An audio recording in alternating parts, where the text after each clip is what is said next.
এমনকি 2024 সালে আপনারা দেখেছেন 1700 ইন্তেকাল হয়েছে, রিক্সাওয়ালা, শ্রমিক, কৃষক, বিএনপির কর্মী আত্মহত্যা পেয়েছে।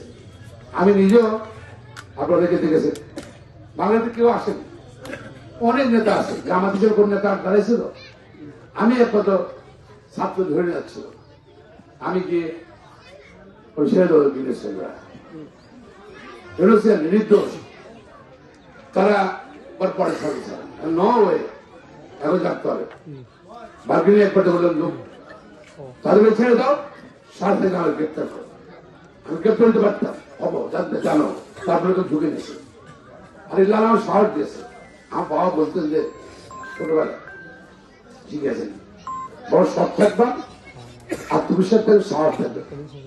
আমার পরিবারে আমরা হয়ে চিন্তা করি, আল্লাহ হয়তো ফটোতে আমাদের শক্তিমান। আমি এমপি ছিলাম, পরীক্ষিত মানুষ, আশার ভোট দিয়েছিলেন, জেনে শুনে যে বিরোধী হবো, 6 দিন আগে শেখ হাসিনা প্রধানমন্ত্রী হয়ে গেছে।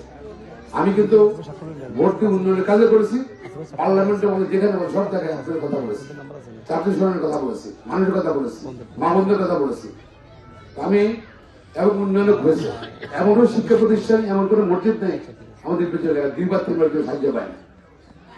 আমার নেতা কর্মীরা কিছু ধরে নেই, আমি তাদেরকে ধন্যবাদ জানাই। মানুষের নেতা কর্মীরা লুটপাট করে, আমি বলছি আমরা স্যাক্রিফাইস করবো, এবং তারা নেতা কর্মীরা স্যাক্রিফাইস করছে। এবং দীর্ঘদিন ছিল আওয়ামী লীগ, ইব্রাহিম সাহেব এমপি ছিল, কিন্তু আমাদের এমপি থাকাকালীন সময় কোনো কর্মকাণ্ড নিয়ে তারা কোনো কথা বলতে পারে না, কোন নেতা কোনো ধারণা করতে পারে না, কারণ সব ছেড়ে যাবে।